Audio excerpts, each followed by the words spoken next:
Art in Africa, like music and like traditional religion, is an essential tool to help us understand the history of the continent.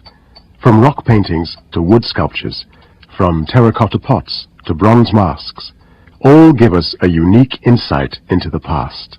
These works were not made as art for art's sake as they are in the West. They're really art made for life's sake.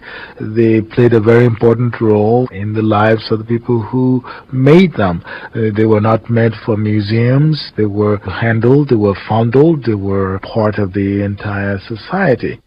Artwork records many of the great events in Africa: foreign invasions, royal ceremonies, religious worship. But art also gives us a window into the small domestic details of day-to-day life.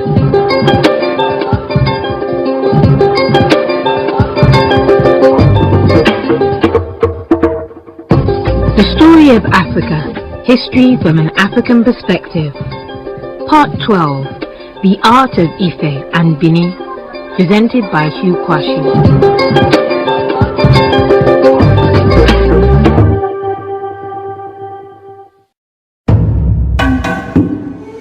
Africa, 900 years ago. A great power, a cultured people. In the kingdom of Ife, now in Nigeria, a rich tradition of sculpture flourished, unlike anything in Africa or Europe at the time.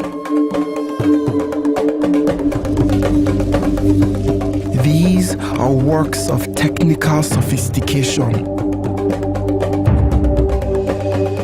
magnificent craftsmanship, and astonishing natural beauty.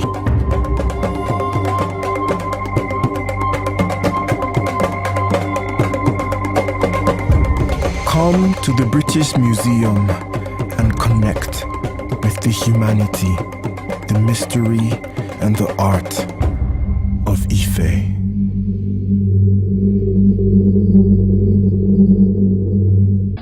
Ile-Ife in southwest Nigeria is the sacred city of the Yoruba. According to traditional belief, it was founded by Oduduwa, the son of Olorun, god of the sky, and became a powerful cultural and spiritual center. The art of Ife dates from around the 12th to the 15th century, though the earliest pieces may be much older. It is made up of work in terracotta, bronze, and stone. Some of the sculptures are heads or busts of human figures, others of animals. The naturalistic pieces of Ife are truly the most naturalistic African art pieces you can find. They cannot be ignored. Dr. Ohioma Pogoson, lecturer in art history in the African Institute at the University of Ibadan. Well, naturalistic, that is a true representation of human and animal forms, and it was comparable to that of classical Greek and Renaissance Rome, for example. And so the earliest Westerners to interact with Ife art originally thought that they were not works of art of black people. There are different classes of chieftaincy in Ife. You have the hereditary one, and you have those who are chosen because of their bravery and so on. We have honorary title chiefs, and that one is chosen because of his contribution to society, either in Ife or all over the world.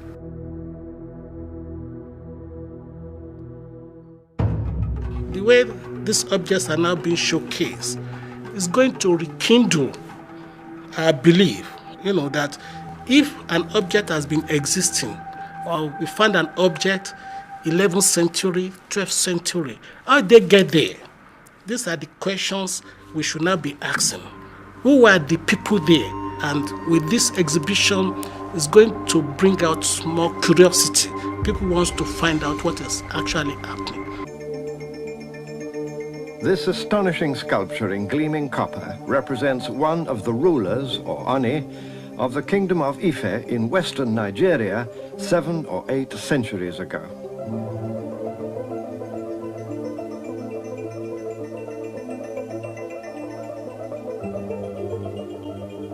And yet when these superb sculptures first came to the attention of Europeans, only as recently as 1910, the experts at once pronounced that Africans could never have conceived or made them, and that some wandering European must have been the artist. Now the world knows better.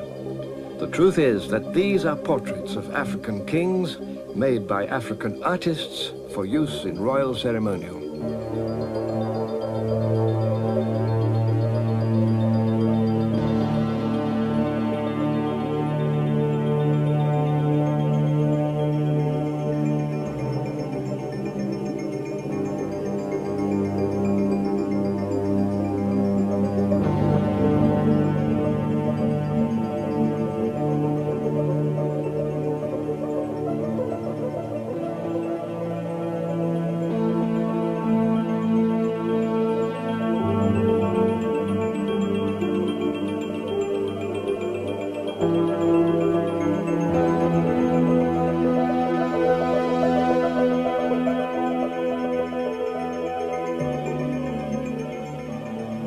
What's important about these ones is they're full standing figures.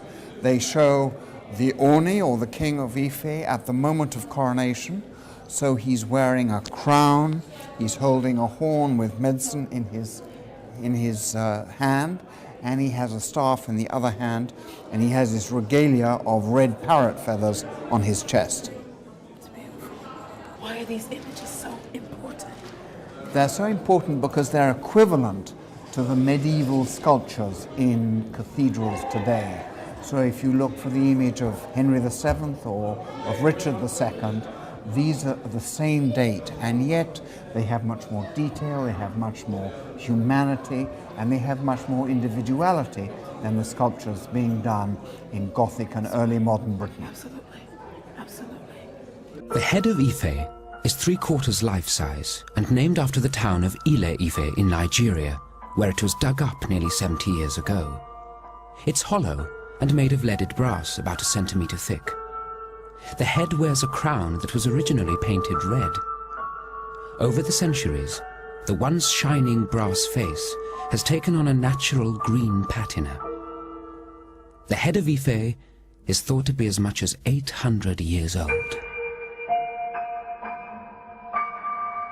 This object over here was the first object from Ife to enter a museum collection. It came to the British Museum. It's one of 2 objects from the British Museum in the exhibition, and it came here in 1896, and it is a quartz or quartzite stool or throne, and it shows an enormous elephant trunk, and on it would have sat the Oni, or the king of Ife, with his legs astride the elephant trunk and his feet on a stool, because of course if he was king he mustn't touch the ground. Early excavations of Ife sculptures were carried out by the German ethnologist Leo Frobenius. On finding brass and terracotta heads in the Olokon Grove in Ife in 1910, he was astounded by the quality of the artwork, describing it as eloquent, of a symmetry, a vitality, a delicacy of form directly reminiscent of ancient Greece. But, he continued, it is proof that once upon a time a race far superior to the Negro had settled here. Like many other Europeans at that time, Frobenius simply couldn't accept that such art could be of African origin. Indeed, he found it more probable that the sculptures had come from the mythical lost Greek colony of Atlantis. This, despite the fact that the sculptures clearly depicted black African features. Although it was the naturalistic faces that had impressed many Westerners, the Ife craftsmen had also produced other heads that were conical and much more abstract. Professor Roland Abiodun. It meant that there were 2 types of head: the outer naturalistic head and the inner spiritual head. The inner spiritual head is the one that is more important and more powerful than the outer spiritual head, which is why the Yoruba always pray that may your inner head not spoil your outer head. According to the Yoruba myth, one of the sons of the deity Oduduwa left Ife to found his own kingdom in Benin. Ife antiquities first really came to light in 1910. What happened was that a German adventurer and anthropologist called Leo Frobenius had heard about the mythic kingdom of Ife, and he decided in 1908 to go there. He went there in 1910. He took a man called Martius with him. They spent 3 weeks there. They got a team of Africans. They burrowed into the sacred grove underneath the ground. They found terracottas. For the first time you have here a cast of a terracotta head found in 1910, the original in Berlin, back together with the original headdress, which is still in Nigeria. For a few weeks in 1910, Frobenius carried out excavations and unearthed many terracotta and stone heads. But he was also shown a brass head, which he was told was Olokun, the Yoruba god of the sea. He photographed it for his book, The Voice of Africa. It bears a striking resemblance to the head of Ife in the British Museum. He thought it was of Greek or ancient European origin. He identified it with Poseidon, with the god of the sea. He identified the kingdom of Ife with the lost kingdom of Atlantis. And he wrote all of this up, and indeed it was published in the Illustrated London News over there in 1910.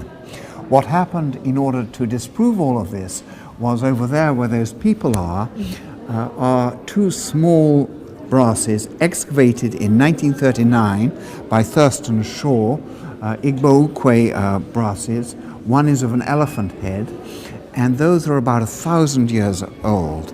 And they proved that this was an autonomous African tradition.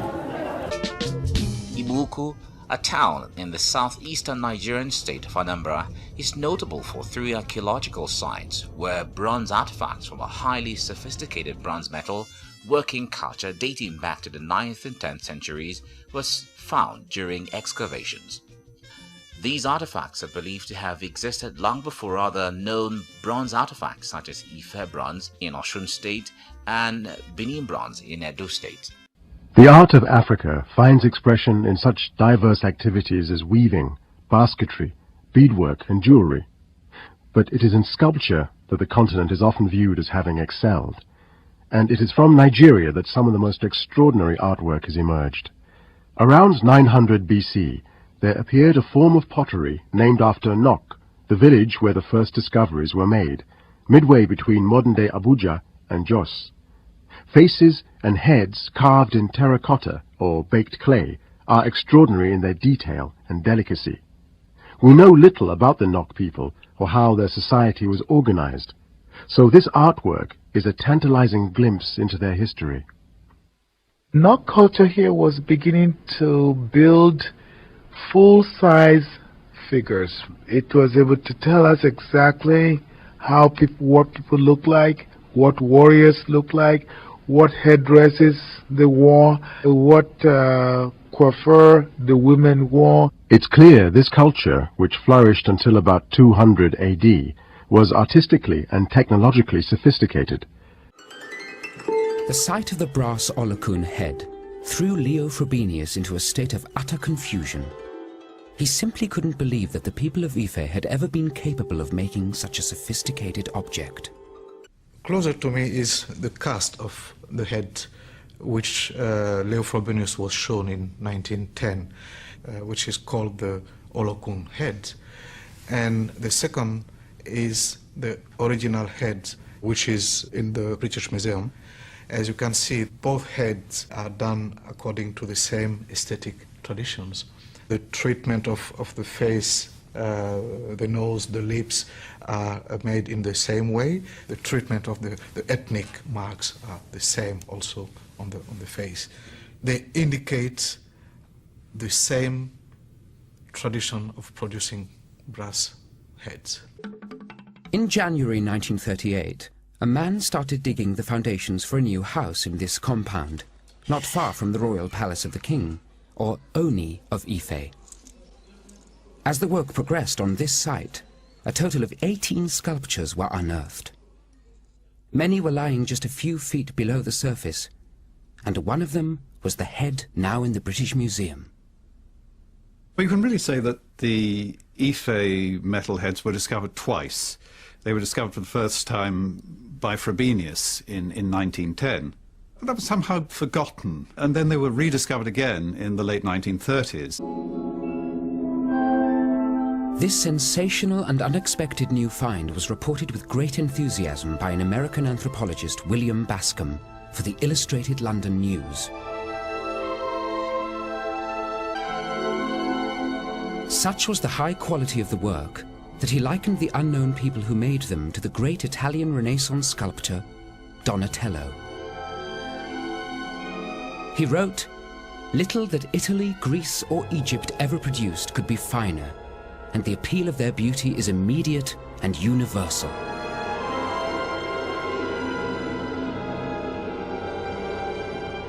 Most of the heads unearthed in 1938 remained with the Oni of Ife. These are casts of some of them held in the British Museum collection. The sight of such a large group of refined naturalistic work had a profound effect on Europeans, but the idea still persisted that they couldn't be the work of Africans. In his article, William Bascom wrote, "How in a comparatively obscure corner of this vast and backward continent could an art and a technique have flowered that take their stand beside the best ever evolved by the elaborate civilizations of Europe and Asia?" Look at the collection here, at the artifacts. They are mostly heads. What is the fascination with the heads? That's a good question. In the Yoruba kingdom, we believe the head is where authority comes from. So let me put it that way, the leader is the center of power. And we believe authority is in the head and it's in the mouth. Ife was preoccupied with religion, with ritual. And most of this represented the Ife cosmology of the head as the center of power. And the head defined you. You didn't define, the body did not define the head. The head is an entity unto itself. The fact that we're seeing so many heads here is something to do with that religious belief within the Ife setting at the time. Before its decline, Ife was a cosmopolitan setting, and you will see so many heads and faces showing different groups who existed in Ife. In the Yoruba tradition and legendary stories, Ife came to be as the divine establishment of God, who sent one of his messengers, Oduduwa, to establish the land over water. He came with a chicken and with a bowl of sand. The sand was spread on water, and a chicken was kept on the little sand.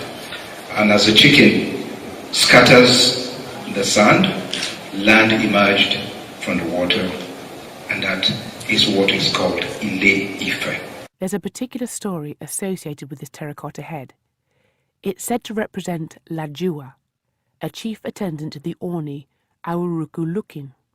When his master died, Lajua decided to conceal the king's death by adopting his regalia and his identity himself. Lajua was later put to death for his treachery, but he has since become a celebrated figure. Professor John Picton. The neck of the figure has a number of lines around it, which probably represent those little rings of fat that a well-tended body tends to have in West Africa as a result of a decent diet. And they are, in the recent past, as we know, a sign of beauty in both men and women. For some time, all the good things which were discovered in Africa was believed not to have been made by Africans. Fortunately, we have moved far away from that. If we consider the time when this was made in Europe, it is still Middle Age, and the aesthetics of these heads are even far beyond many things which were produced in Europe at that time. It wasn't just that Europeans couldn't believe that Africans had the artistic sensibility to create such an object as the head of Ife. They couldn't believe either that Africans had the technological know-how to cast it. The head of Ife was made using the lost wax process. now known to have been practiced in West Africa for centuries before the first Europeans set foot there. The artist would have started with a clay core, probably with some animal dung, perhaps some cereal husk in there as well. Once the clay core was modelled into a roughly human head shape, sheets of beeswax would have been modelled onto that of a known thickness. And a lot of the Ife heads are cast incredibly finely, so the thinness of the wax, which was probably also a relatively valuable material, would have been important. And this would have been modelled to give all the detail that the final metal casting should have. Having done that, he would enclose the whole wax and structure with this same clay dung sand mixture, very carefully pushed into all the detail that was in the head. And it's how well he pushes the mixture into the wax, how well the bronze will actually cast. The clay surround, with the head inside, would then have been heated and the wax melted out.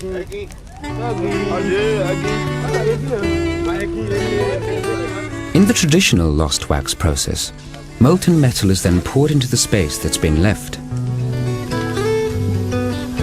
But the head of Ife has a secret. It was probably cast using a variation of this technique. The open pouring of metal tends to be a much later development in Africa.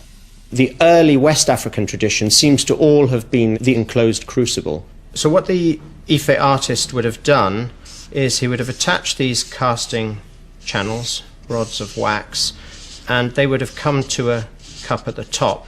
But in West Africa, they actually put the chips of metal into this space here. They then put an old shard of pottery over the top to protect it and enclosed the whole mold like that, so that the metal was already enclosed in the mold. The mold could then be put in a fire, the wax melted out of it, and with a little drain hole that's there, drains all the wax out, that gets plugged, and then the fire's built up in temperature until all these little chips of metal here melt and they flow down into the space where the wax was and fill it up, and hey presto, you've got your bronze. The general quality of the casting is quite excellent. The metal clearly flowed through all the parts of the mould, including the intricacies of the details on the headdress or crown, and more especially where you look at this, it really is just a one-piece, one-off casting with very little in the way of necessary repairs afterwards where the metal didn't flow or the mould collapsed or something like that, which honestly is a very common fault. If you have a look at your average Greek or Roman equivalent bronze head, then you'll find repairs and things all over them. In the 1980s, the head of Ife was analysed by metal scientists at the British Museum. 2 small samples were drilled from the head, one from the neck and the other from the crown. The results of the analysis not only determined the composition of the alloy used, but also gave an indication of how the head was actually cast. When we took samples from the head, we were hoping to be able to try and find out more about the casting conditions. This particular alloy is of copper and zinc and lead, but if the metal is molten, then of course the dense droplets of lead have time to sink through the molten brass and concentrate at the bottom. And what we found was there is about 11.8% of lead in the neck of the sample and about 10.8 in the top of the head. Now this may not seem very much, but it is significant. It does show that the head was cast upright, and secondly, it does suggest that the metal was molten in the mould for, I would guess, 2 or 3 minutes to give the time for that amount of segregation to take place, which once again is a sign of a pretty proficient casting. The guy who cast that knew what he was doing. Analysis of the head also showed that the brass from which it was fashioned was probably imported from thousands of miles away, across the Sahara Desert. Many years ago, the remains of a caravan was found that clearly had lost its way. It was carbon dated to the 12th century, the bones of the camels, and it was perfectly preserved in the dry conditions, and amongst it was bundles and bundles of brass rods, and these brass rods have very much the same composition as the Ife head, and so this is a probable source of the metal. I think there's no doubt that that head in the British Museum is the image of an Oni. The headdress and everything that we know suggests that. This is a person who is aware about his power and about what he can achieve in this world. He knows that he's a great man and very sure of his power and his influence. It's a royal attitude. The Onis of Ife had every reason to be sure of their power and influence. For the Yoruba people, the Oni was not just a king, he was a deity. And according to Yoruba mythology, the city of Ile-Ife, where he held court, was the place where the gods descended from the sky and created the world. The Oni claimed direct descent from Oduduwa, the founding god of the Yoruba kingdom. And the supreme status of this man is shown by the fact that he is wearing a crown decorated with beads, a sign of his nobility and wealth.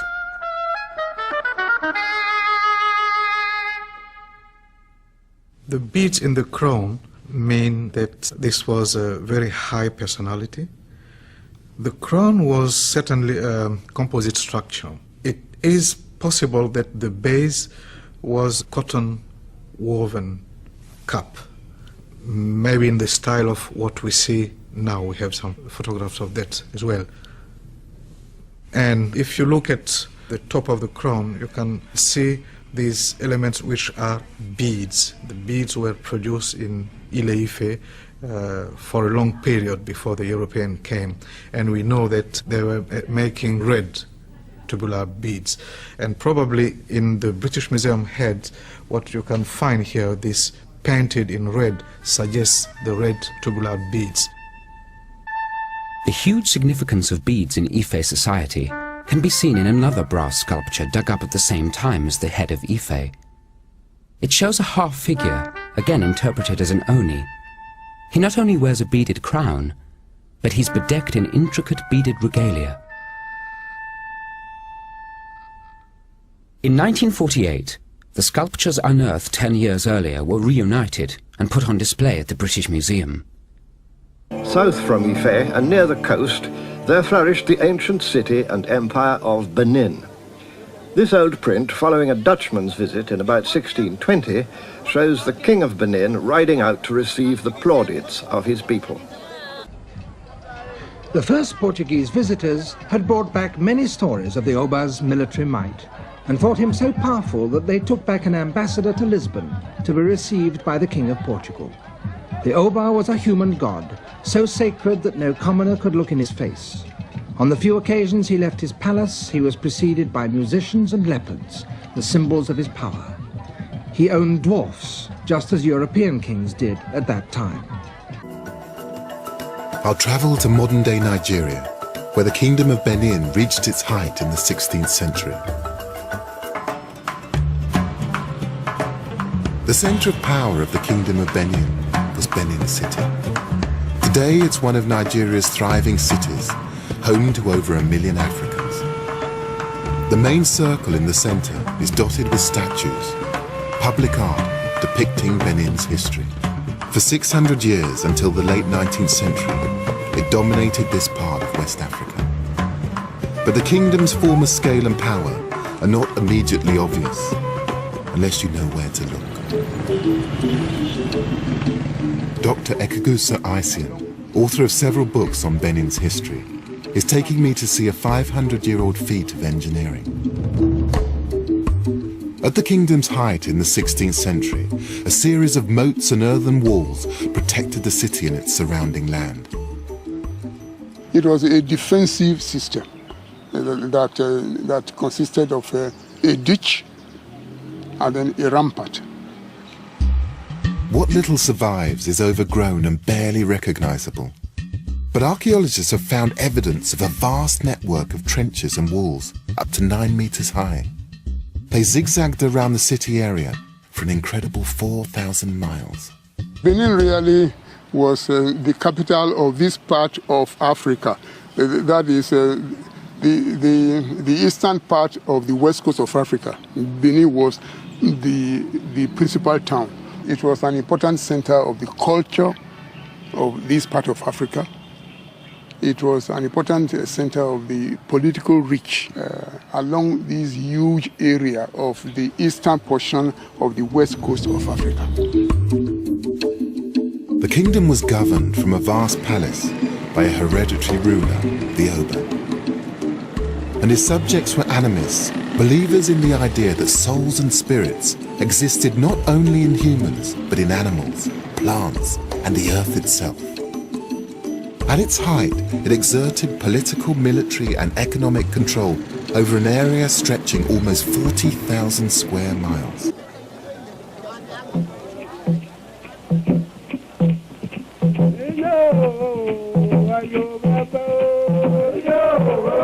Benin artists, beginning at least as early as 1400, had long been developing their own styles and techniques, styles that were entirely African in inspiration and execution. They have their place today among the artistic masterpieces of the world. This ivory armlet places the king where he belonged in Benin society, at the center of all things.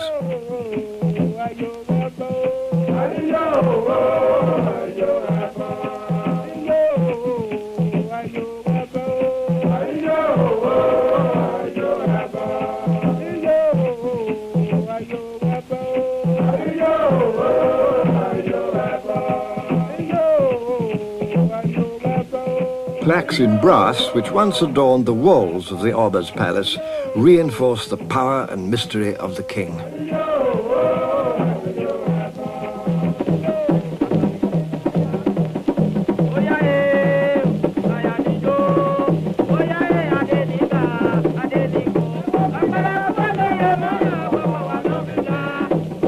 A visitor from Holland to the King of Benin in about 1600 wrote this report. The city is composed of 30 main streets, very straight and wide. The houses are arranged in good order. The people are in no way inferior to the Dutch in cleanliness. Their houses are as polished as a looking glass. They have good laws and efficient police and show us 1,000 marks of friendship.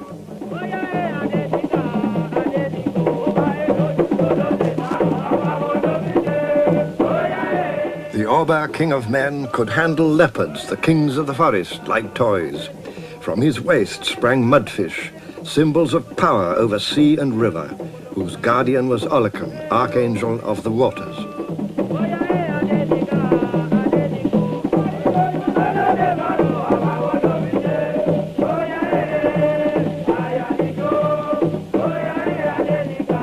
The king had great authority, but this depended on the support of noblemen and appointed chiefs, and on certain persons of ritual power.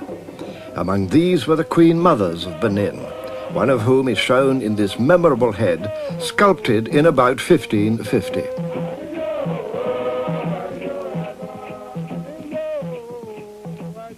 Adjoining Benin was the ancient empire of the Yoruba people, with its heart in the city of Oyo.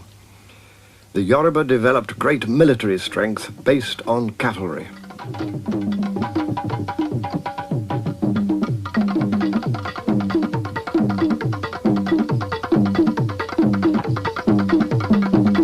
Production of art in Benin, capital of the Edo Kingdom, appears to have started around the 15th century, although it's been suggested that the kingdom, and possibly its art, was in fact much older.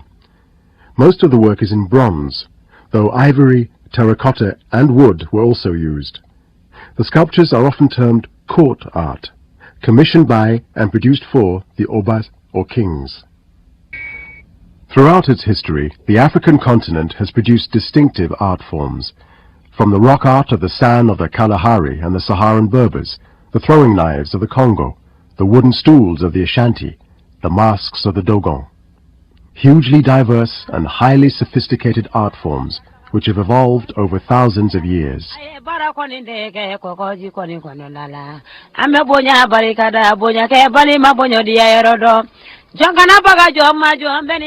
Just as the griots of Mali preserve their history through oral rendition, so too does art take on the vital function of communication within societies which do not rely on the written word.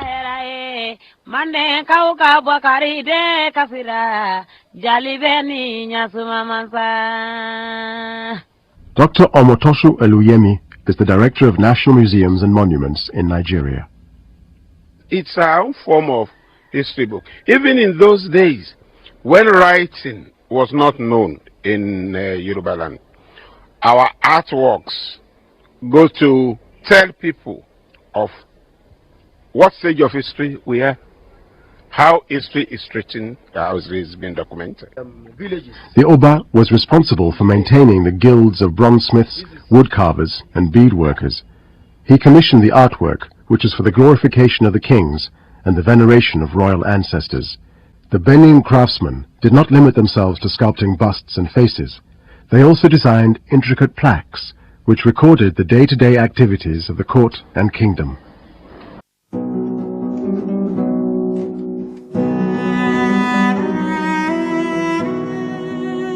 Many of the stories of Africa are told here, the British Museum in London. This is where thousands of artifacts, collected, bought, and taken from the continent, ended up. When they were first discovered, objects from the ancient kingdoms of West Africa stunned the world. None more so than these extraordinary plaques. They came from what was once the Kingdom of Benin and are around 500 years old. When the British came upon these objects in 1897, they thought there's no way they could have been created by Africans. They were amazed at the detail and the intricacy. They were seen as being something completely revolutionary to the British, and you can understand why. These aren't carvings. They're 16th century casts in copper-rich alloys of brass and bronze. Over 900 plaques are thought to have been made. To produce each one, the artist would need to know how to make and fire a clay mold, and how to melt the metals to pour into it. It's an incredibly difficult skill to master.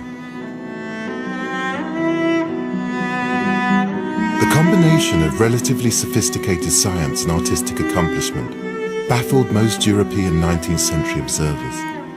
They couldn't believe that so-called primitives had been capable of producing work of the same standard as their European contemporaries.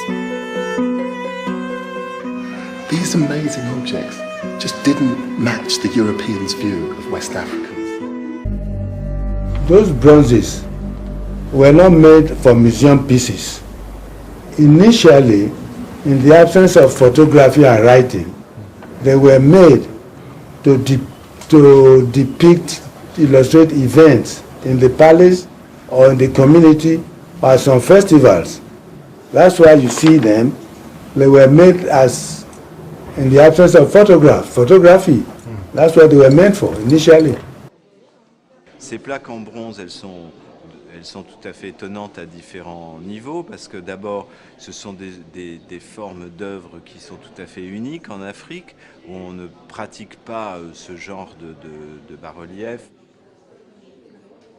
That's an artistic point, but the plaques also contain anthropological information. Ces plaques font l'apologie de l'Oba, mais aussi de ses dignitaires, d'un certain nombre de rituels, d'un certain nombre d'actions, qui sont véritablement une archive historique qui vient se superposer, s'additionner à l'archive orale, puisqu'il n'y a pas d'écriture. This plaque shows 3 African traders. They're holding manillas, the currency that was used for trade with Europe. The next plaque along shows their Portuguese trading partners, and they're not short of a manila or two.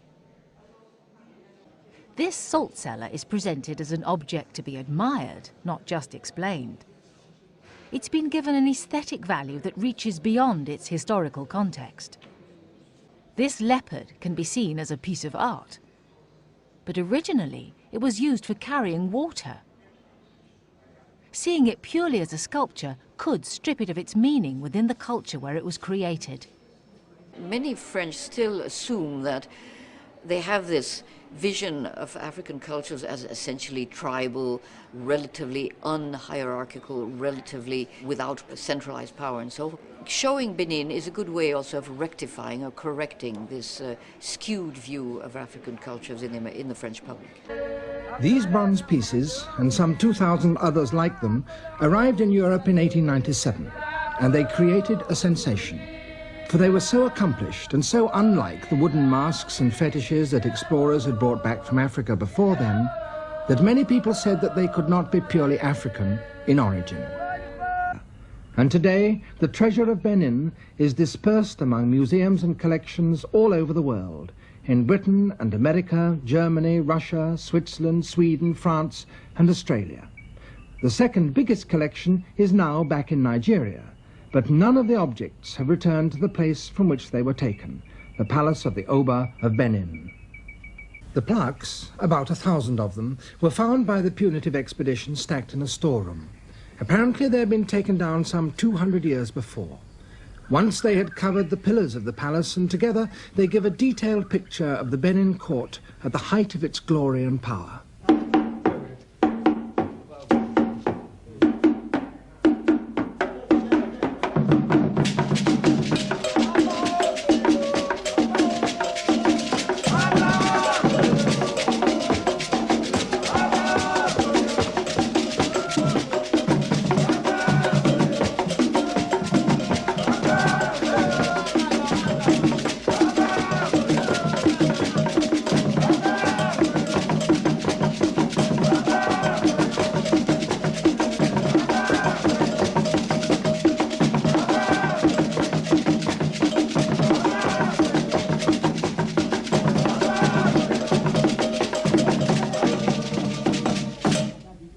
On the few occasions that the Oba left his palace, his sacred body had to be protected from the rays of the sun by the shields of his chiefs. His attendants, going before him, carry leather caskets containing kola nuts for the Oba to distribute as a gesture of patronage. Until the end of the 16th century, metal was in such short supply that the craftsmen were extremely sparing with it. The bronze of the earliest pieces is of eggshell thinness, and the delicacy with which the original wax was modelled and covered in clay was so great that little filing was necessary. So the disciplines imposed by a scarcity of metal contributed to the development of a style which surely represents one of the high watermarks of sculptural inspiration in all Africa.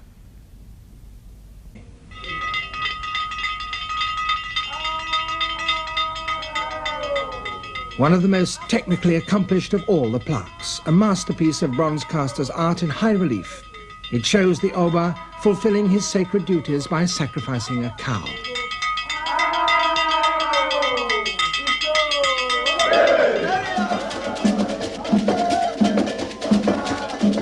The roof of the palace at that time was surmounted by a huge bronze bird. Below it, a great python, also of bronze, sprawls down over the wooden shingles.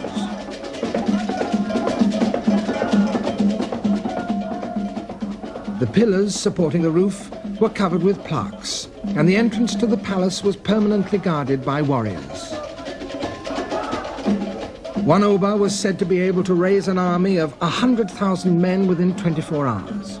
Many plaques record their victories. This is a prisoner with a brutal sword wound across his chest.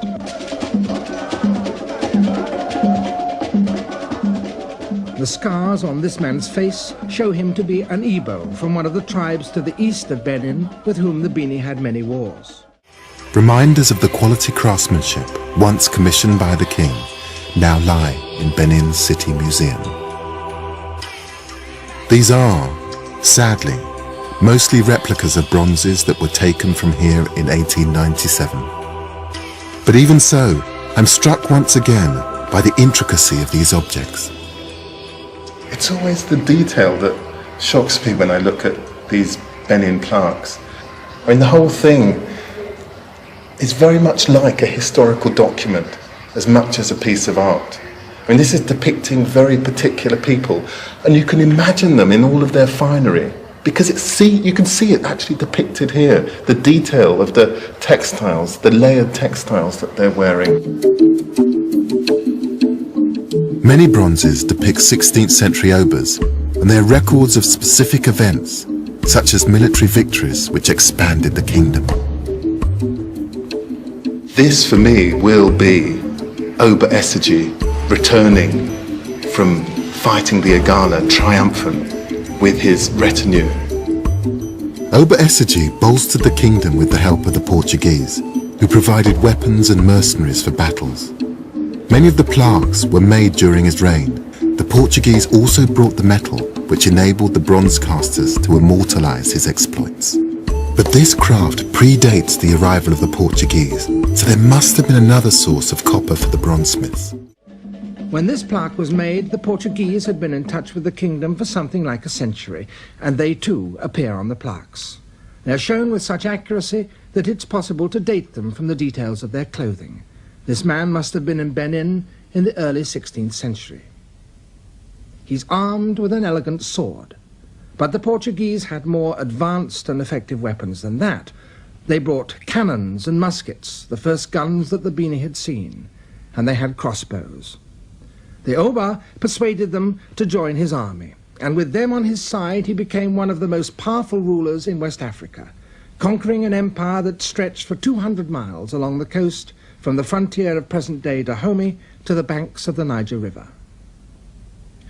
The Portuguese were seeking ivory, pepper, and above all, slaves. The Oba supplied them, and in exchange obtained metal.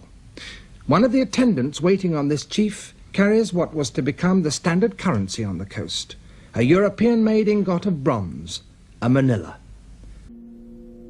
It was at the end of the 19th century that Europeans first began to take a serious interest in the art of Africa. In 1897, over 2,000 works of art were removed from Benin City in Nigeria after the city was destroyed by British troops.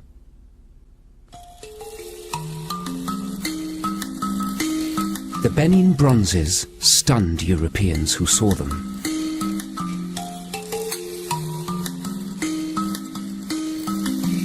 People worried long and hard about the Benin bronzes. Could they really have been made by Africans? Were they actually made by Portuguese for them? We now know, of course, that they were made by Africans, and that casting tradition stretches back long, long before European influence. But at the time, they changed, very importantly, our preconceptions about what African art was and what Africans were like. But the people who made these majestic sculptures, dating from the 16th to the 19th century, were relative newcomers in the art and craft of casting metal. Their oral traditions told them that they had learned their skills from the Yoruba people of Ife, about 100 miles away to the northwest. In fact, this Benin bronze of a man on horseback has been interpreted as a metalsmith from Ife, bringing the knowledge of casting techniques to the people of Benin. European experts might argue about the origin of this superb technique, but to the Bini there is no mystery. Their traditions state that it was taught to them by bronze casters from the sacred city of Ife, to which the kings of Benin paid homage. But no one in Ife today casts bronzes, and there's little solid evidence that anyone ever did, until in 1938, digging the foundations for his house, a man discovered 18 superb bronze heads. They were lying close to the palace of the king, the One of Ife. Archaeological evidence suggests that these bronzes were made several centuries before the Portuguese arrival in West Africa, perhaps as early as the 12th century. So wherever else the tradition has its roots, it's not in 15th century Portugal. But were they also the inspiration for the bronzes of Benin? There is more than tribal tradition to link the two. This little figure was dug up in the palace in Benin, but from the regalia on its chest, it can be recognized as an image of the One of Ife in full ceremonial robes. and exactly the same regalia is modelled on one of the bronzes that was found in Ife itself. So here, almost certainly, is the source of the techniques and traditions of the bronze casters of Benin. But to see these lovely things, you have to come to Africa, for all but one of them lie here in the country of their origin. Unlike their descendants, the Benin bronzes, which, as a result of that rash expedition by Vice-Consul Phillips back in 1897, are still scattered throughout the world.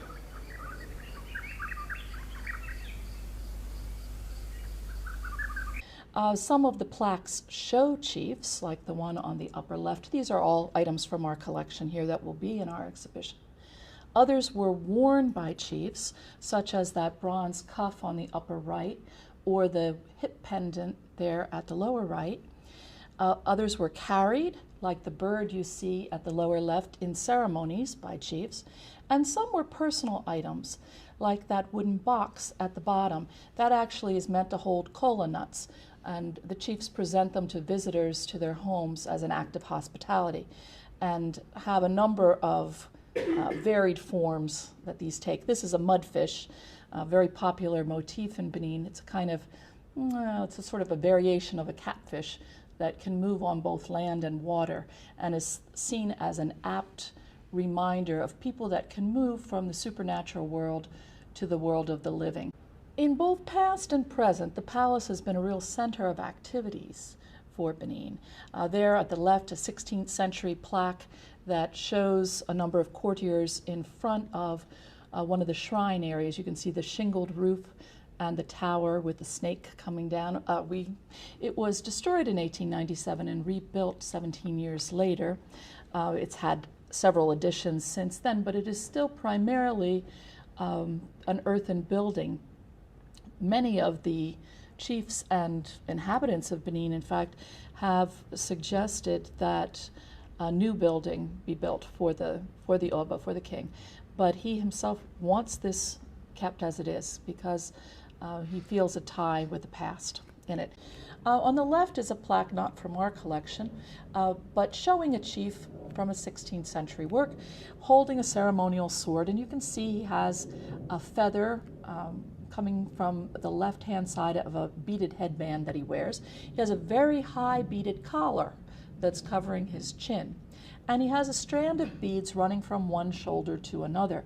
These, as well as beads at his ankles and brass armlets at his wrist. Every chief will get the sword. That is a symbol that is shared by them and by the Oba. It's one of the royal emblems.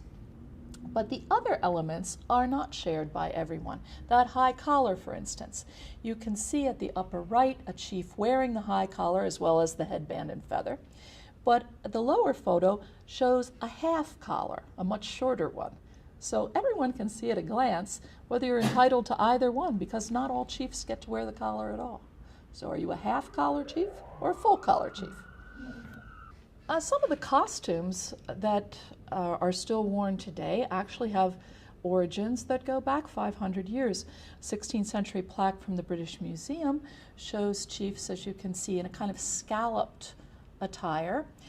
It would have been red. This is a special cloth called ododo that was imported by the Portuguese who first contacted Benin in the late 15th century.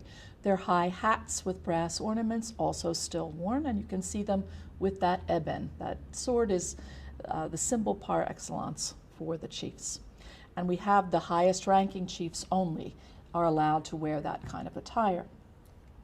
Here at the right, another set of chiefs, two who are the only ones in the kingdom who are entitled to wear a red hat made out of that same cloth with brass ornaments that has this high protrusion. At the left is one of our objects, probably 18th century, possibly earlier. It originally showed all three figures with just such a protrusion on their headgear. The middle figure is the Oba. The flanking chiefs are the ancestors of these two particular ones, Chief Osa and Oswan, who were the advisors of Oba Esigie in the 16th century, and who steered him carefully through a civil war with his half-brother. They stand together in a triad position, which is one of the major motifs in Benin art, two chiefs supporting the Oba, and the chiefs, of course, represent not only themselves, but the whole of the Edo people who are behind the Oba. He can't move without their assistance. In fact, Barbara Blackman spoke of a quote regarding this, about how the Oba, in past times, asked his supporters who would help him carry the weight of the crown. And indeed, when we see the Oba dressed for the most important ceremonies in a whole gown of coral beads, a crown of coral beads, coral beaded shoes, and so forth, it's attire that weighs probably between 30 and 50 pounds, so some assistance is welcome. At the middle there, you can see an ivory, probably a 19th century ivory, a waist pendant, that shows that same kind of arrangement, and there the protrusions that prove that these are the same chiefs are present. The one on the left is our plaque, the other from the Peabody at Harvard that we hope to borrow. They both show an important chief in the middle, surrounded by an entourage. Hieratic scale is at work, so the chief himself is not only centrally placed, but he's much larger than the other figures. And in fact, rank on the one on the left is very much determined by size. There are some very small figures down here, and above, musicians, tiny musicians, medium-sized accessory holders, and much larger warriors flanking this central figure. And this concept of entourage is even one that's operative on the Oba's altars, where statues of courtiers, not just statues of the Oba himself, but of various courtiers, were placed on ancestral altars to provide him with an image of entourage throughout the ages. Coral beads are very, very important in Benin, as are red stone beads, chalcedony. The red stone beads are darker, they're older. The coral beads were one of the main exports the Portuguese, or the main imports for the Edo people, from the Portuguese. And from the beginning, their novelty as a red bead, but a brighter red bead and a more expensive one because it was imported, that novelty factor was important in display, and Edo men vied for them. They were the privilege of the Oba to give out, and they are still very, very expensive. The bracelet you see on the right is made out of ivory. For most of Benin's history, ivory was the privilege of the Oba alone.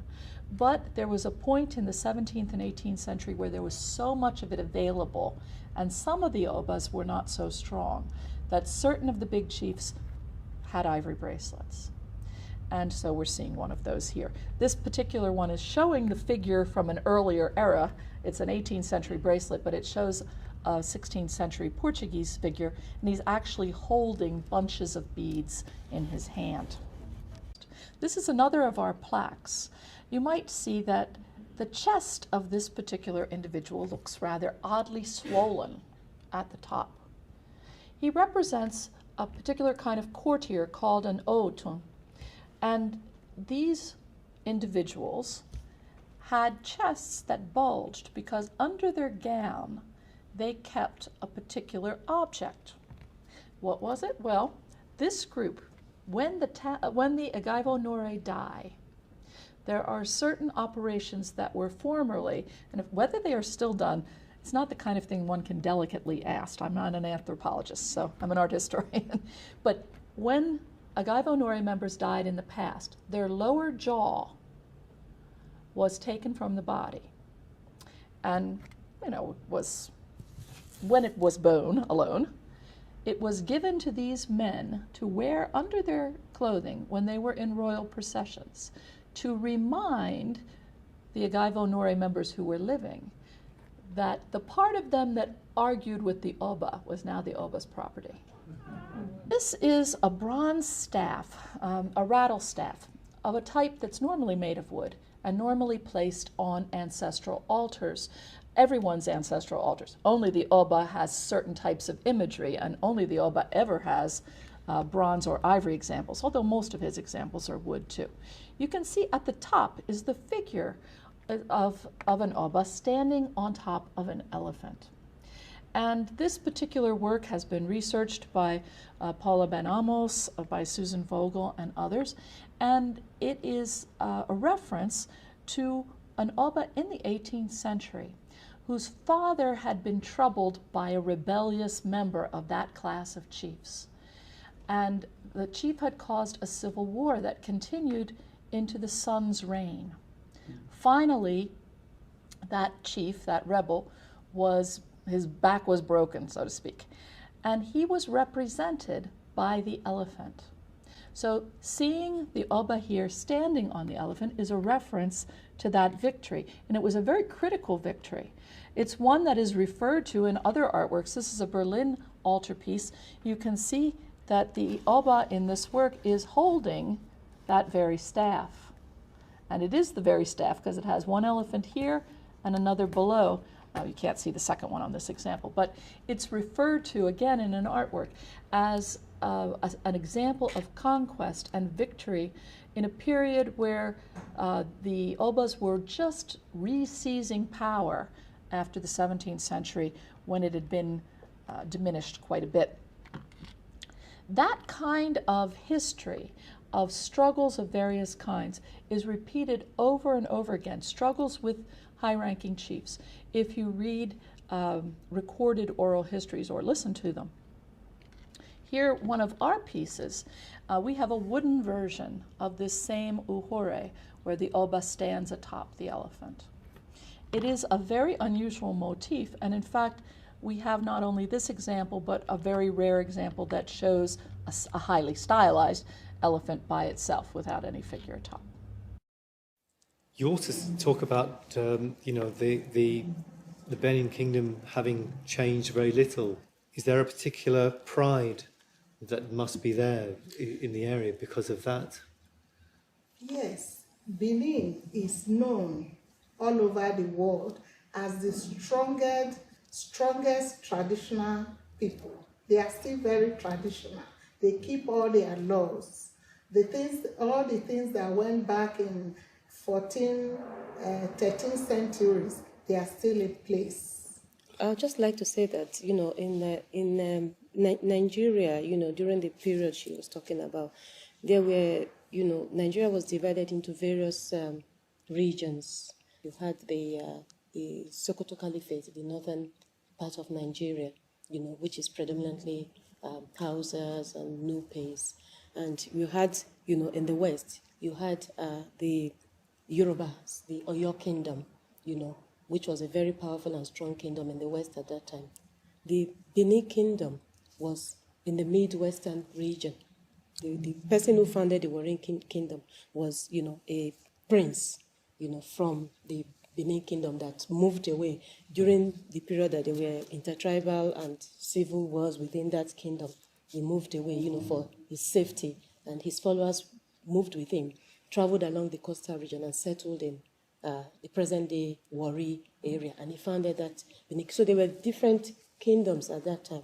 The Benin people, the Benin Kingdom was a very prominent and powerful kingdom, and the Benin Kingdom has retained most of its, cultural values, both in terms of religious symbols, what the kingship meant to the people. Is a strong unifying force there between, the kingship, the kingdom, the Obas, and the people that they represent, because the Oba was a very powerful ruler, not just politically, but spiritually. The Benin people were known craftsmen. They were very good craftsmen and good brass work. And most of the artifacts, a lot of the artifacts that were carted away from Nigeria, and brought to the museums, which we find in different parts of Europe and America today, actually, most of this came from the Benin Kingdom, the Benin and the Oyo Empire. Overall view of the Benin Kingdom. The year is 1501. The great kingdom then was ruled by Oba Ozuluwa, a powerful and wise man. Benin Kingdom then was rich in art and culture. Bronze plates, gold carvings, and the terracotta were the prime highlights of the day. The city was far developed ahead of its time, but this was said about the city of Benin then. Quote, "Many towns and an infinity of villages, the capital city itself being enclosed on one side by a wall 10 feet high. The king's palace is on the right side of town, being a collection of buildings which occupy as much space as the town of Haarlem, with numerous apartments and fine galleries, most of which are as big as those on the Exchange in Amsterdam. The whole town is composed of 30 main streets, very straight and 120 feet wide, apart from an infinity of small intersecting streets. These people are in no way inferior to the Dutch as regards to cleanliness." End quote. Dutch geographer Olfert Dapper on Benin in Descriptions of Africa, 1668. The Benin Kingdom was a center of ritual activity focused on the well-being and prosperity of the Edo people. Each year, the Oba, or king, of Benin performs in rituals in which he honors his royal ancestors to enhance the good fortune of his people. One important ceremony, Igu, centers on the Oba's mystical powers, which are then demonstrated in a subsequent ritual, Imobo, whose main purpose is for the Oba to drive away any evil forces. The Oba sits in a red pavilion, red being a threatening color to help force away evil. Later, he dances with an ivory gong, striking it to repel malevolent forces. Idia was born in the area of Isi in Benin Kingdom. Her parents never wanted her to marry the Oba, a very beautiful woman whose beauty was marred by an herbalist by 2 large incisions on her head. The incisions were meant to disfigure her, but this became the main source of attraction and respect from Oba Ozuluwa. Oba Ozuluwa died after a peaceful reign. He left the kingdom in the hands of his wife and his 2 sons, one a warrior giant, and the other the Portuguese-baptized Osawe, also known as Isigi. The quest for a new Oba of Benin had begun. The wisest and most powerful one will rule the kingdom. With the help of Idia, who mobilized an army around Isigi, he went on to defeat his brother. Oba Isigi became the 16th king of Benin. His brother then later went to rule Udo, which was about 20 miles away from Benin.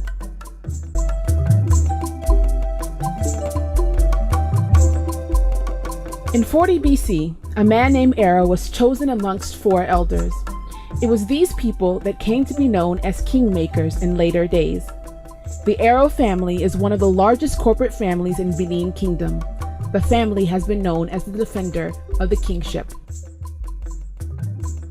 After the barbaric tradition of killing the king's mother was successfully abolished by Isigi, his mother was restored back to the palace, and there she was crowned the Queen Mother. She became the first Ioba. After Oba Isigi became the Oba of Benin, the city witnessed rapid growth and stronger relationship between the Portuguese. During this period, the Benin Kingdom was witnessing several invasions from his neighboring Igala peoples. Most of the battles she, Idia, went and fought like a man. There were situations she will dress like a man in battles. The battles she didn't fight, her military council brought victory to the throne. Even when assassination attempts were made against the throne, Queen Mother Idia, through her powers, protected her son and kept the unity of the city. As time went on, Benin Kingdom witnessed a lot of developments under the reign of Queen Idia. Trade, arts, and commerce were the pride of the day. Under her reign, the kingdom witnessed advent of the missionaries into the region.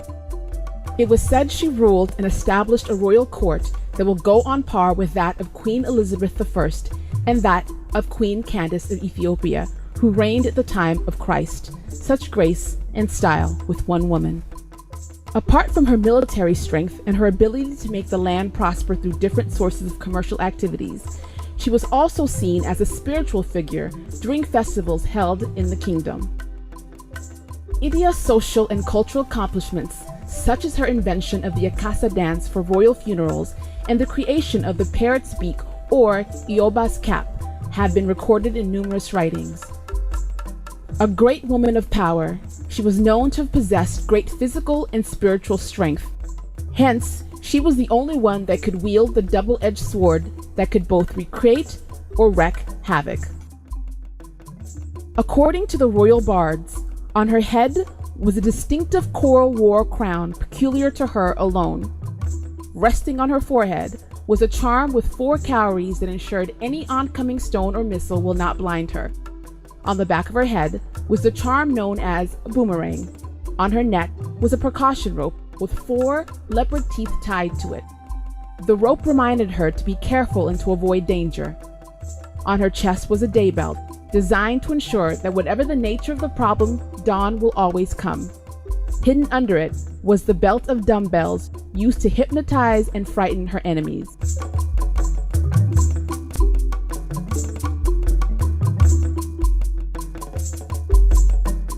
The Ada soldiers on this day were on their way to invade Benin. Ioba Idia and her son Isigi marched into battle. As they were approaching the battlefield, the abyss, conceived as a bird of prophecy, flew over the soldiers marching to battle, shrieking and flapping its wings. The royal diviners predicted military disaster and urged retreat, but resolute Idia drew upon her strength and reputation. The rattled royal diviners predicted military disaster and urged retreat, but resolute Idia drew upon her strength and reputation in supernatural powers and neutralized the prediction of defeat. Closely heeding to the counsel of his mother, who was on the battlefield with her own army, Isigi ordered the bird to be shot.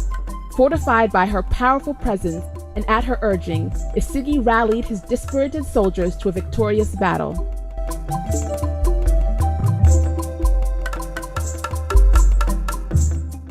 After a long reign of great accomplishment and battles won, the great Ioba Idia passed on to the great beyond. Isigi was devastated by his mother's death. In her memory, he ordered the ivory tusks and mask he commissioned to immortalize her. Bereft of his mother's strength, Oba Isigi turned to his favorite wife, Alaba, whom Idia must have groomed for his comfort and to be his confidant.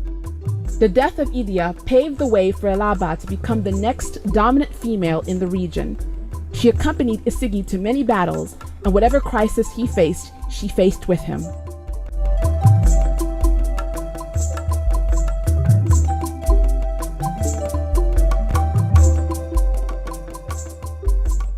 You might wonder what it really means to be a chief. This is a word that's used in different aspects throughout Africa. Sometimes a chief is a ruler, depending on which part of Africa we're talking about.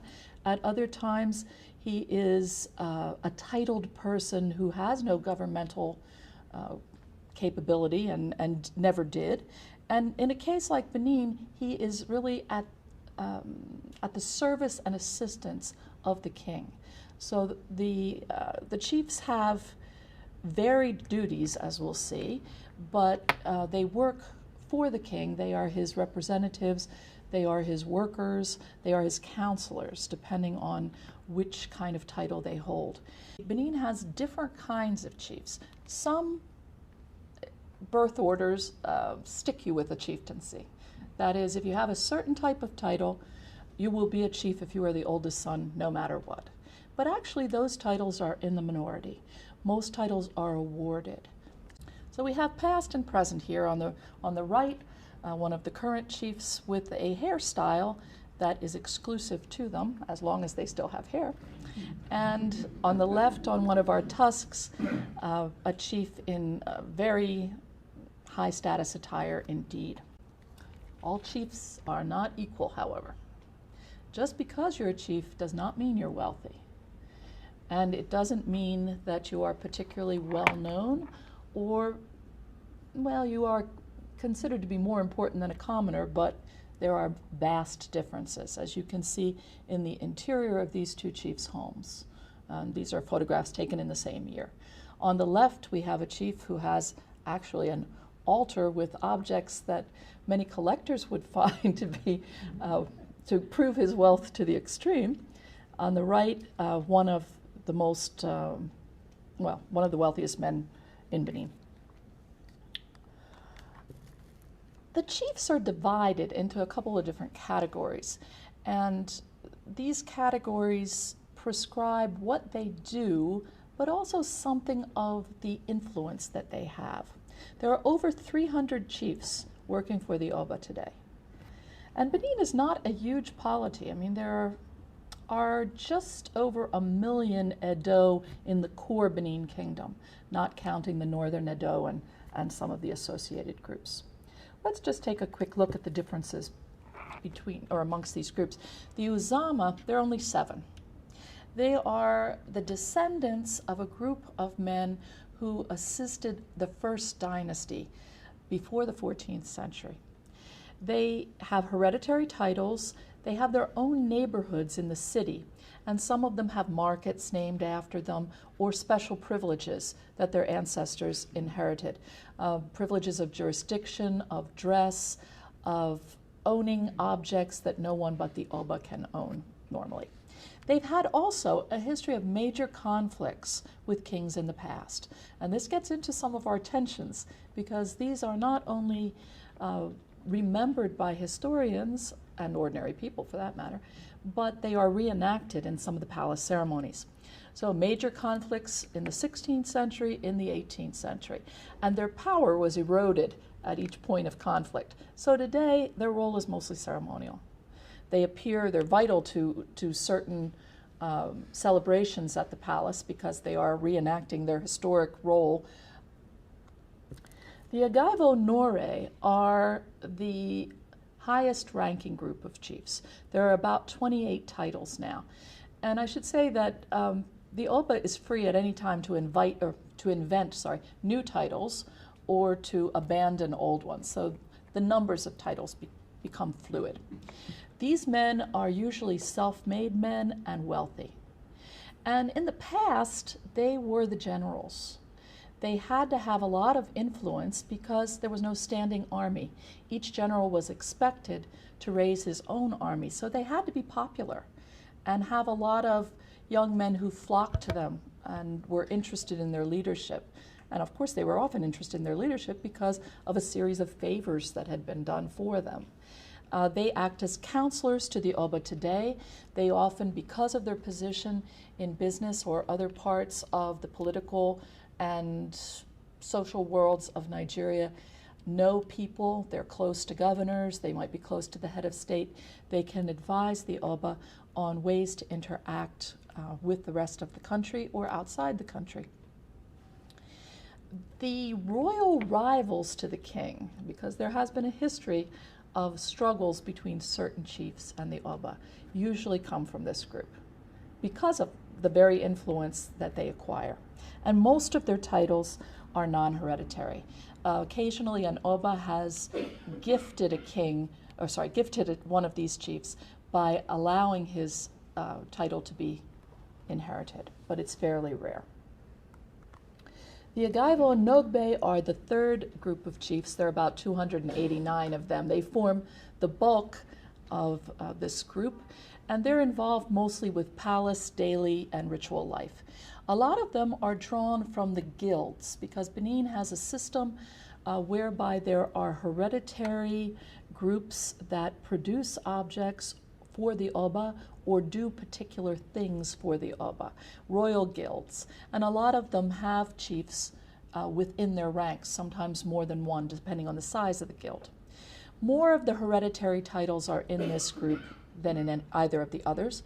And even within this very large group, there are subdivisions.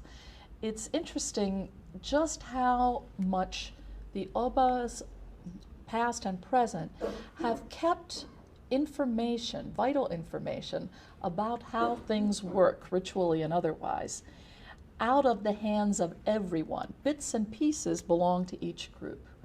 In fact, the three groups, Iwebo, Iwegwe, and Ibiwe, are only allowed access to certain parts of the palace. So an Ibiwe member can never wander into an Iwebo room, for instance. They all have their own quarters and passages and so forth, and their own secrets.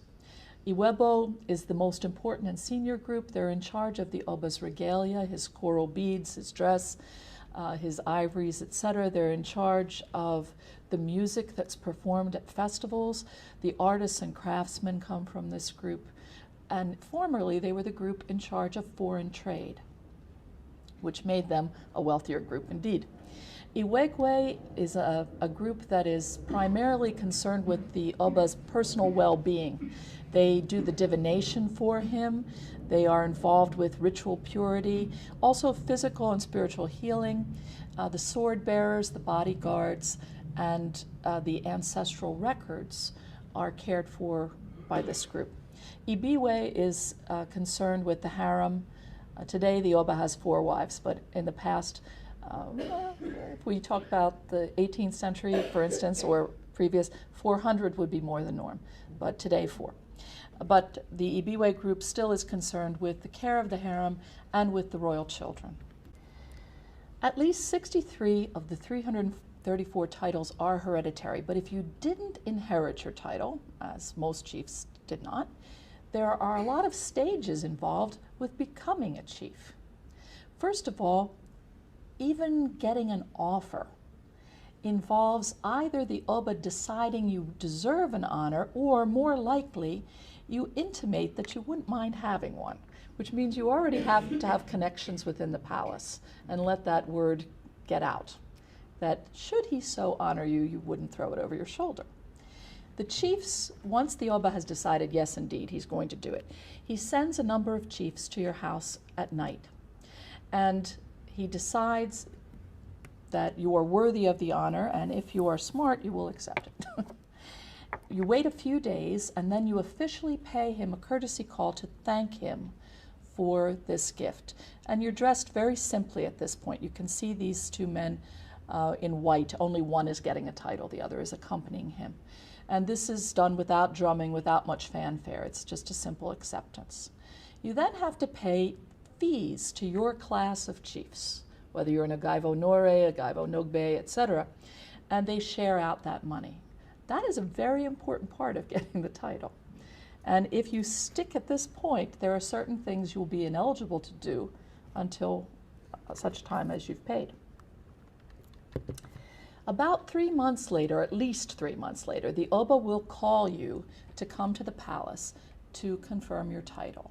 This is called come to the gates of glory. That's what is said to these would-be chiefs. Despite its obvious beauty and complexity, it has been widely held in Europe that African art is in some way primitive. Many Europeans judged it purely on aesthetic grounds, rather than attempting to understand its social and cultural context.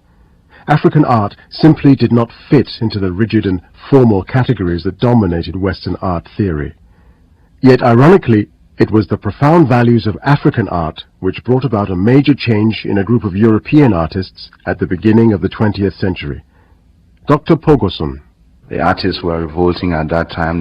They wanted to break away from the strict traditions of naturalism.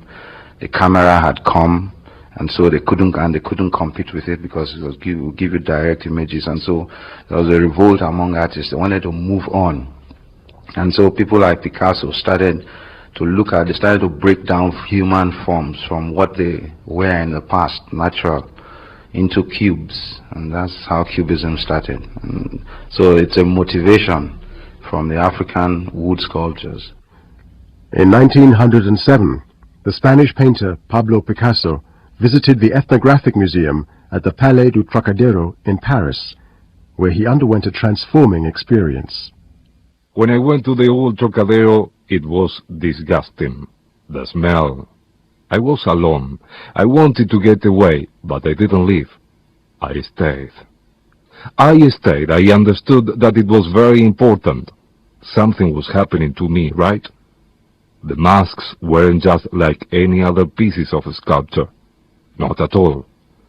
They were magic things. I understood what the Negroes used their sculptures for. They were weapons, to help people avoid coming under the influence of spirits again, to help them become independent. Picasso described African art as a form of magic, a mediator between this strange, hostile world and us. One significance of this recognition was that artifacts from the continent were no longer to be judged in the court of Western art. They could continue to speak for themselves, as they had spoken to Africans for generations. In the 19th century, The British saw the kingdom as an opportunity to extend their influence in Africa. They established a trade agreement, but when Benin reneged on it, relations deteriorated. A British delegation ignored warnings not to approach the Oba and were massacred, leaving just 2 survivors from over 200 people. A month later, in February 1897, 1,200 British soldiers arrived in response. The city walls didn't stop the British punitive expedition, and the city was razed to the ground. At the Royal Palace, they found artwork that they couldn't believe had been created by Africans.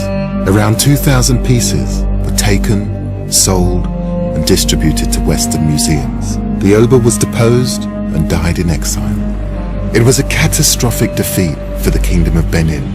In January 1897, the vice-consul of a British trading settlement on the coast decided to visit the Oba.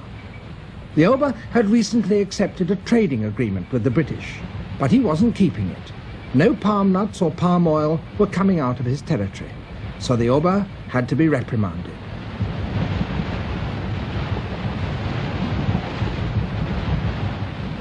The traditional way to reach the city was to travel up the mangrove-lined creeks of the Niger Delta to the village of Ugoton, which marked the frontier with the Benin Kingdom. Messengers had been sent ahead by canoes with gifts to tell the Oba that the British vice-consul proposed to visit him. But as they travelled upriver, they met messengers on their way back with a reply. The Oba did not wish to see the British at this particular time. The party reached Ugoton on the afternoon of January the 3rd. On the way up, they had been collecting carriers, and now they had the 240 men that they needed to carry all their supplies. But here there were more messages from the Oba telling them not to come. The local people gave them vehement warnings.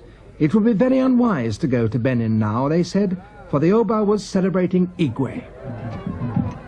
Igwe was and is the most important of all Benin rituals. It was last held in 1964 when these pictures were taken. During it, the Oba salutes the shrines of the earlier god kings, his ancestors, and renews his divine power. In 1897, as in previous years, the climax of Igwe was to be the sacrifice of a man. It may be that the Oba was trying to prevent the British vice-consul from seeing these grisly rites. At any rate, his messengers did their best to persuade the British to delay, if only by a few days. But Vice-Consul Phillips was not to be put off, and with his British companions and 240 carriers, he left Ugoton at 7 o'clock on the morning of the next day, January the 4th. This is the path they took. It is so thin and narrow that they had to march in single file. Europeans and Africans were slaughtered indiscriminately. Only 2 Europeans escaped. The Benin warriors hunted them through these thick forests and came within yards of them several times. They had nothing to eat, and the only thing to drink was the dew from the leaves. One of them was badly wounded, but after 5 days they reached the river. The wounded man's arm had already turned gangrenous. Both their bodies were black with thorns. The news of the massacre had gone ahead of them, and on January the 11th, only 7 days after the massacre, it was in London.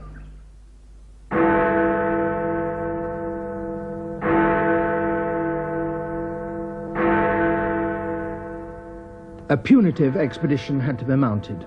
The British government summoned ships from the Cape and the Mediterranean. Marines were dispatched from England. By the first week of February, 1,500 men had begun the march on Benin. The battle was fierce, but inevitably short. The Bini tribesmen had no chance against Maxim guns and rockets. On February the 18th, after 4 days of sporadic fighting, and only 6 weeks after the massacre, the British took Benin City. In the abandoned palace, the victorious soldiers found wonders and horrors. The victors posed for their photographs in the palace courtyards. Stacked behind them, objects from the palace shrines that they were to bring back to Britain, either as personal souvenirs or official booty. There was an astonishing number. Sculptures of ivory, wooden masks, huge elephant tusks, covered along their length with elaborate scenes. But above all, there were bronzes.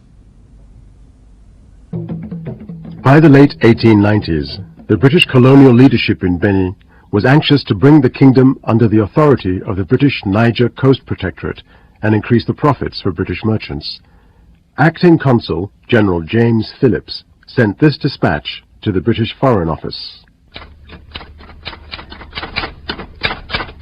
I am certain there is only one remedy, and that is to depose the King of Benin. And I'm convinced that pacific measures are now quite useless, and that the time has now come to remove the obstruction. I do not anticipate any serious resistance from the people of the country. There is every reason to believe they would be glad to get rid of their king. Phillips ignored warnings not to enter Benin during sacred religious ceremonies barred to outsiders, and sent a party of British officials towards the city, where they were ambushed and killed.